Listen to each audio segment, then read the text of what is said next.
Ayer conocíamos cuál era la opinión de la Cámara de Diputados respecto al programa, pues en materia económica por el COVID de parte del presidente Andrés Manuel López Obrador, pero vale la pena también conocer cuál es la postura del Senado y las acciones que el Senado va a realizar en esta materia con programas de forma particular. Erika.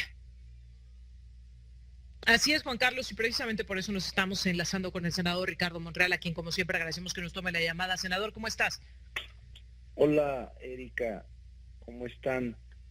Me da gusto. Con el gusto de saludarte y muy atentos a los anuncios que ayer se hicieron, estos 8 puntos que se plantearon a propuesta precisamente de quienes forman parte de este Senado de la República, tanto pues en el caso de Morena como de Encuentro Social, el Verde Ecologista y el Partido del Trabajo, en el sentido de sumarse a las acciones pues de contingencia, digamos, de austeridad ante la contingencia sanitaria.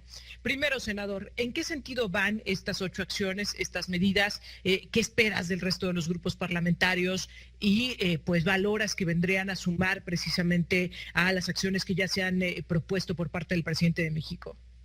Mira, es importante destacar que todos, regidores, ayuntamientos, gobiernos estatales, deben de actuar con austeridad. No pueden seguir actuando como si nada pasara. El país está en un momento crítico y te diría más allá de crítico, Erika, según tengo información por mi condición de coordinador del grupo parlamentario y presidente de la Junta, la pandemia tendrá una escalada, su mayor pico podrá estar entre los últimos días de abril y la primera semana de mayo. Es decir, en 3 semanas y media, o en 3 semanas empezará un proceso más complicado, en donde pondrán a prueba toda la capacidad hospitalaria del país.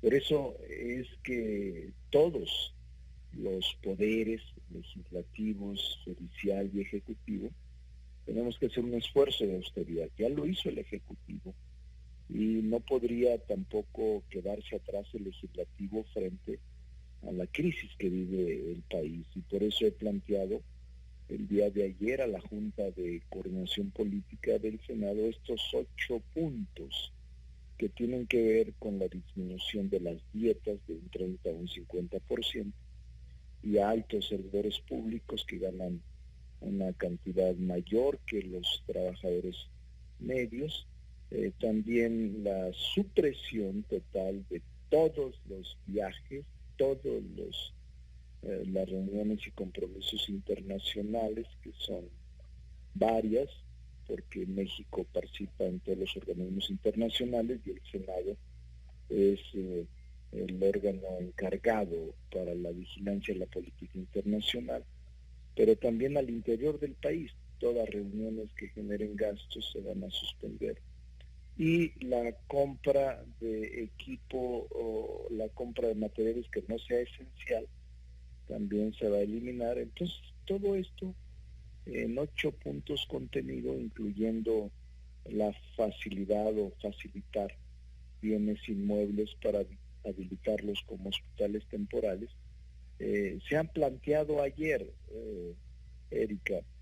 Solo 3 partidos dijeron que iban a platicarlo con sus pares en los grupos parlamentarios. También se disminuiría al 50% las prerrogativas de grupos parlamentarios, lo que llamamos comúnmente como subvenciones a grupos parlamentarios, que cada mes constituyen una bolsa de aproximadamente 34 millones de pesos. El 50% sería reintegrado a la Secretaría de Salubridad junto con todas las medidas que estoy comentando. ¿A dónde irá encaminado este dinero directamente? Es decir, en la propuesta que ustedes están presentando, ¿cómo se va a dar el seguimiento a este recurso y a dónde va a llegar finalmente? Sí, ahí lo dice, creo en el punto 7, se iría al Consejo de Salubridad General. para que pueda invertirlos solo, prioritariamente o exclusivamente a los asuntos del COVID-19. Equipamiento, compra de ventiladores, llamados también respiradores, batas, mascarillas, todos los instrumentos y el material médico que se requiera. Es decir, contribuir con algo en esta pandemia solidaria. La Cámara de Senadores con esta crisis en la búsqueda de soluciones y de atención lo más eficaz posible. Ahora, hablando de contribuciones, Ricardo Monreal, ¿a usted le ha tocado, senador, un papel estratégico, no solo durante el gobierno, sino incluso previo, durante la campaña de Andrés Manuel López Obrador a la presidencia de la República, que ha sido de enlace con la iniciativa privada, que ha sido como de interlocutor, incluso conciliador, así le han calificado a algunos empresarios, en la relación de iniciativa privada con el presidente de México, Andrés Manuel López Obrador? En estos momentos y ante las medidas anunciadas por parte del gobierno federal para el rescate económico, bueno, pues muchos empresarios han dicho que han quedado insatisfechos. ¿Cuál es su valoración sobre estas medidas anunciadas por parte del gobierno federal? ¿Son suficientes? ¿Son las adecuadas? ¿Y cómo lograr que esto no vaya a ser un punto de rompimiento con la iniciativa privada? En efecto, Erika, has tocado un tema clave, que quizás sea el de mayor importancia en la coyuntura de la pandemia, la confrontación. En efecto, el sector económico, al menos la cúpula empresarial, ha expresado su insatisfacción. Desde el domingo pasado, que fue el informe trimestral del presidente López Obrador, se mostró insatisfecho el sector económico a través de su cúpula de dirigencia empresarial, porque no contempló lo que ellos planteaban, prórrogas en el pago de impuestos, estímulos fiscales a las empresas. Yo creo, Erika, que esto se va a resolver. No conviene una confrontación con la cúpula empresarial, menos con los pequeños y medianos empresarios. Yo confío en que se van a atender alguna parte, no toda, pero parte de los reclamos. El presidente de la República se va a reunir de nueva cuenta, si quedaron formalmente, el día 15 de abril, es decir, la semana que entra, para revisar los impactos económicos, la pérdida de empleos y la situación de las pymes y las mipymes, o de los empresarios medianos, e incluso de los empresarios también grandes. Van a analizarlo, yo confío, lo he platicado con el presidente, no te miento, y creo que sí deberíamos establecer mecanismos de respaldo para que estas pequeñas y medianas empresas pudieran seguir ofreciendo empleos. Hoy se anunció lamentablemente la pérdida de empleos por la Secretaría de Trabajo, más de 300,000 en estos días. Es una cosa alarmante, es muy grave, porque pues, son 300,000 gentes que se van sin ninguna percepción económica, sin ninguna ingreso para sobrevivir esta pandemia, y es muy delicado. Entonces, creo que hay que hacer un esfuerzo conjunto. Tienen en parte razón los empresarios, porque también sienten que la pandemia sanitaria, que la emergencia sanitaria está generando repercusiones económicas devastadoras en sus empresas, en sus industrias, en sus pequeños negocios. Y hay que buscar la forma de cómo sacar adelante este tipo de cosas. Senador, buenos días. Le saluda Juan Carlos Bernal. Yo le quiero preguntar, ¿por qué considera que el presidente no ha aceptado en un primer momento estas propuestas que además han sido unánimes de parte del sector empresarial? Sí, Juan Carlos, primero un saludo. Mira, Juan Carlos, es muy sencillo desde mi punto de vista, porque lo conozco hace 21 años.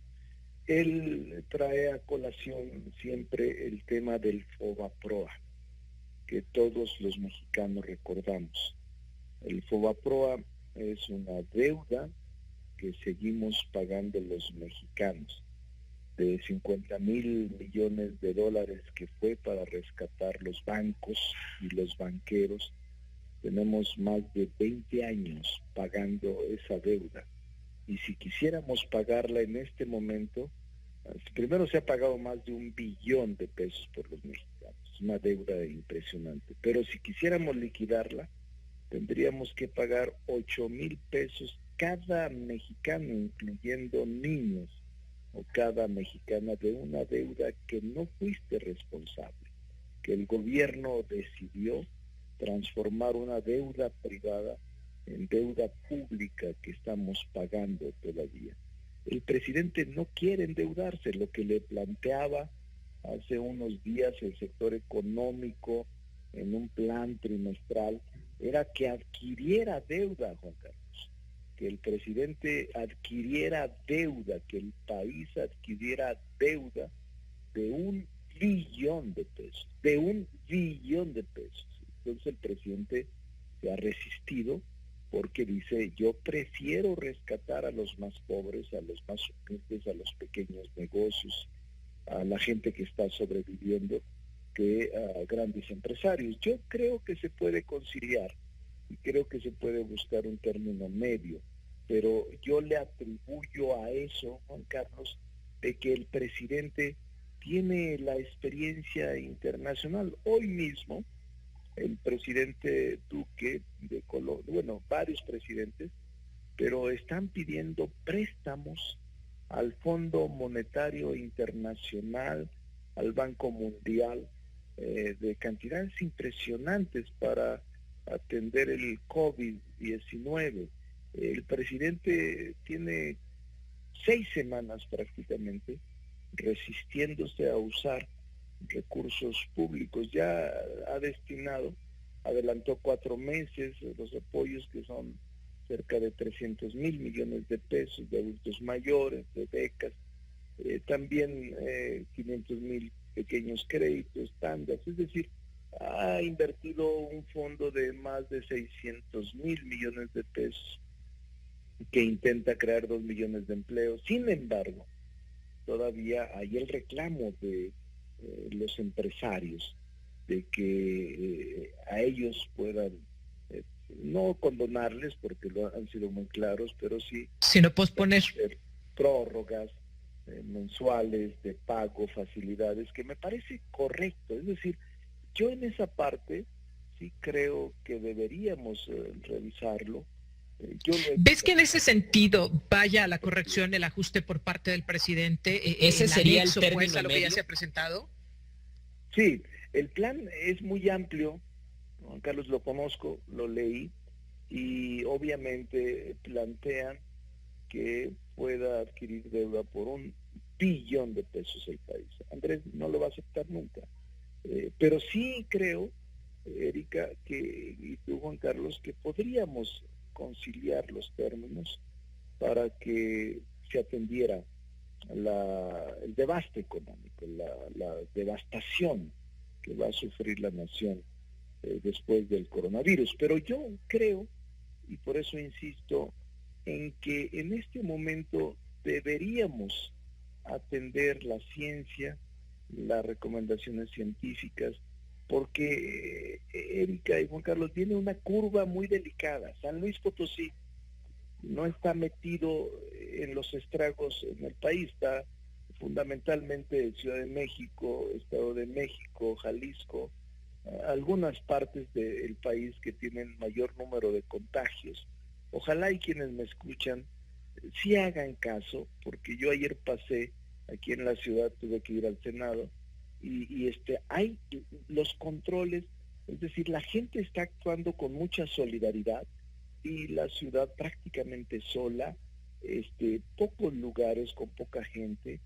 Es decir, en la Ciudad de México sí están respetando, o al menos una mayoría de población está muy consciente de lo que está pasando.